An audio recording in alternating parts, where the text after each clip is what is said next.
Hi, I'm Dr. Barbara Byers. Welcome back. Today I'm going to talk about worry, something very common to us. And I would like to make a distinction right from the start between three things. One is that we sometimes just have concerns that briefly get our attention. Second thing is sometimes we actually go into more of a state of worry, something that constantly gets our attention. And the third thing is that's a bit deeper is we actually have real anxiety that stays with us. And in a later podcast, I'm going to talk about anxiety. So a state of worry is a state of care, anxiety, unease, uncertainty over actual problems or over potential problems that we may be thinking about. And it feels very disquieting to us. It's like we have some apprehension. And as we dwell on it, our anxiety increases. Anything we dwell on will increase our mood about something. So occasional worries, that's common to everybody. We just all occasionally have concerns, right? Situations and people and things in our life, things about the future. But when it's unresolved, when we continue to be in a state where we're constantly introspecting about it, then we can get into more of a settled state and become a worrier. It's a settled habit. It's like a low-level anxiety that goes on, continual fretting thoughts where both our emotions and our mind are involved. And it really, worry keeps us from quieting our heart and pausing because it pushes us, fix something now or keep fretting about it. But it keeps us really from dealing with what's going on the inside of us, and then from dealing with what we need to deal with that's the object of our concern. But worry can be a catalyst. When we're thinking about something, that concern can should drive us, first of all, to seek the Lord, and then second, to pursue appropriate action about it if some action can be taken. It's the wrong kind of worry, the kind of worry that stays with us and where concern just becomes this persistent habit. And then that keeps triggering kind of a downward cycle that actually can go into an anxiety. So I want to make a distinction again between worry and anxiety, and the Henry Ford Health Institute did some research on this, and they came up with 5 distinctions. One, worry tends to exist in our mind. So we have thoughts of concern. We have thoughts that kind of create uneasiness, whereas anxiety affects both our body and our mind. Anxiety can really get to us. We feel it in the gut, in our stomach. We feel it as pressure on our heart. We may have headaches, muscle tension, difficulty concentrating, brain fog, and so on. Second thing is worry is specific. It's tied to something concrete, whereas anxiety tends to be much more generalized. It's just a generalized sense. If we worry about something specific usually. But in anxiety, there's a vaguer, more deeply held sense of unsettling. And it just feels so big and so vague that it's hard to deal with sometimes. The third thing is worry is grounded in something real and particular. And that should help spur us to action. Whereas anxiety tends to be marked by catastrophic thinking. Sorry about that. So we not only think, oh my goodness, and we overestimate the danger of something, but we also tend to underestimate our ability to handle and cope with whatever it is. Fourth thing, worry is temporary, but anxiety tends to persist. So worry is usually short term. There's something specific, we can problem solve, we can lean into the Lord, but always we have the choice of where we're going to set our mind and what we're going to think about. We always have that decision within ourselves. But anxiety persists even in the face of unrealistic worries. Worry may not significantly impair us on a daily basis, but anxiety certainly can make just ordinary living difficult. We don't have clarity. It's hard to function. Now, while I've made those distinctions, moving forward, I'm actually going to talk about worry. And what I mean by that is a person who lives not just with occasional concerns, but in a state of worry. Not just care, but real unease and distress over specific things that continue. And it's not that we feel concern about something, uncertainty over something. It's when we choose to dwell on it and how we choose to think about it. So worry could be a sense of feeling not competent to handle something, and a sense of foreboding.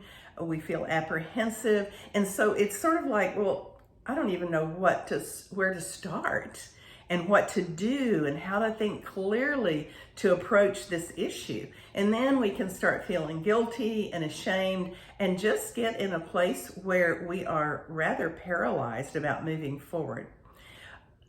When we constantly worry and just have these negative thoughts, it really does take a toll on us emotionally and eventually on our physical health, because it saps our emotional strength and then it saps our physical strength.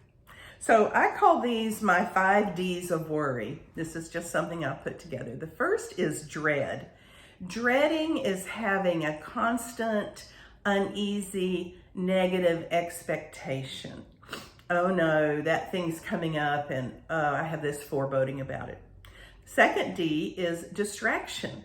When we worry, we feel distracted. We're fretting. Our mind is not in the now. It's not in the present. It's very distracted. Third D is discouragement. We feel discouraged. I don't know what to do. I don't know how to handle this. Things may not work out. The worst could happen. I'll lack what I need. All of those sorts of thoughts start going around. Fourth D is we get double-minded. Maybe I should do this. Oh no, that might not work out. I'll go over here and do this. And it's very unstable to live in that way, right? We may not always have immediate certainty, but we can always ask the Lord. We can always wait on the Lord. We can always process things with others who are wise, right? And the fifth D is we are delayed then in our maturity, in our forward progress with the Lord. Like any besetting sin, and when we get into a state of worry, that's sinful. It will delay our maturity and our forward process. So it's when really fear is intruding and fear is ruling, and we're trying to control things through worry. I know, which sounds ridiculous, but that's what we do. So this is capsulized in a passage in Job 3:25 and 26. Job said, "For what I fear comes upon me, what I dread encounters me. I'm not at ease, nor am I quiet, and I am not at rest, but turmoil comes." That's a pretty good description of worry, isn't it? So if worry squanders the present and really steals our time and our emotional energy, what are we going to do about it? Well, we have to learn to come up higher. Colossians 3 tells us that we are seated with Christ in heavenly places. And we're going to have to remember what our position is with Christ. And we keep setting our mind, looking up and setting our mind on things above, because we really can govern our own mind. We can let the distress bring us to the Lord. Even when there's no immediate solution, we still do not have to continue in a phase of undue worry. And I love the verse in 1 Peter 5:7, casting all your care on him, on Christ, for he cares for you. So the foundation of this is, you already care for me. I'm loved, I'm known, you know everything that's going on, and because you care for me, I can come and cast all my care on you. And other versions say, cast all your anxiety on him, for he cares for you. And in this, we can literally engage our holy imagination.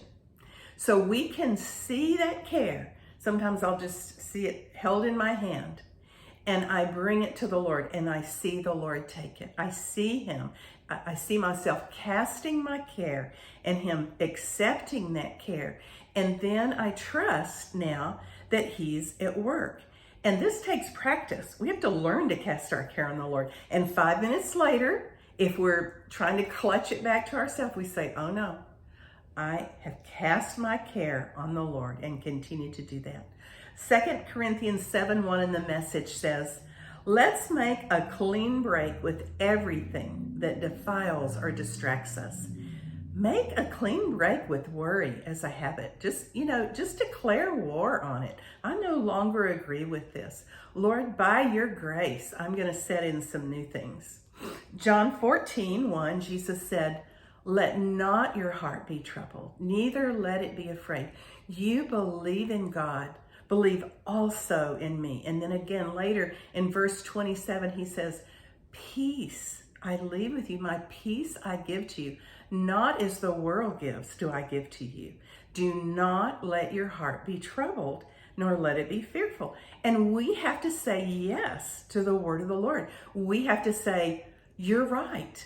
My heart is troubled, and now I refuse to let it continue to be troubled because I trust in you. You are present. You are with me. You've invited me to cast my care on you, and I tell my heart, receive the peace of the Lord. That's under my purview. I can self-govern that because he's given me the answer. He's with me. He's real. He's the God of now, and I can believe fully in his care, and I can walk in peace. So, we're either going to believe in ourselves, we're going to try to fix it, we're going to keep thinking and thinking and thinking about it, or we're going to believe in him. And if we start yo-yoing in that sort of double-minded place, we just come back. We just come back to believing in him and that he's at work. He's always so willing, and he always has an answer for everything. So what do? Well, we deal with this like we deal with any habit. We've walked into the habit one choice at a time. So we walk back out of the habit of worry and use that same mental energy, that same way of focusing to develop a new habit. We have the empowering presence of the Lord to do it. We exchange our cares for his care for us. And then we train our mind to switch off the threat, the fear threat response. And we do this by focusing on positive things. I know no better verse here than Philippians 4:6-9. I want to read it to you in the Message. Don't fret or worry. Sounds like a command, doesn't it? Don't fret or worry. Instead of worrying, pray. In other words, attach yourself to the Lord. Communicate with him. Let petitions, Lord, you see my concern. You see what I need. And praise, shape your worries into prayers. Letting God know your concerns. And he's so good and he's so willing. Before you know it, a sense of God's wholeness, everything coming together for good, will come and settle you down. That's the peace of the Lord. It's wonderful what happens when Christ displaces worry at the center of your life. And if you've had worry at the center of your life, I want to encourage you to memorize this in the Message. Summing it all up, friends, I'd say you'll do best by filling your minds and meditating on things true, noble, reputable, authentic, compelling, and gracious. That's Philippians 4. It's where we set our mind. It's where we set our heart that makes all the difference. And God will encounter us there. He'll meet us with his grace and his peace, and he will help train us to come out of worry and come into a place of trust. So thank you for listening, and I'll talk to you next time.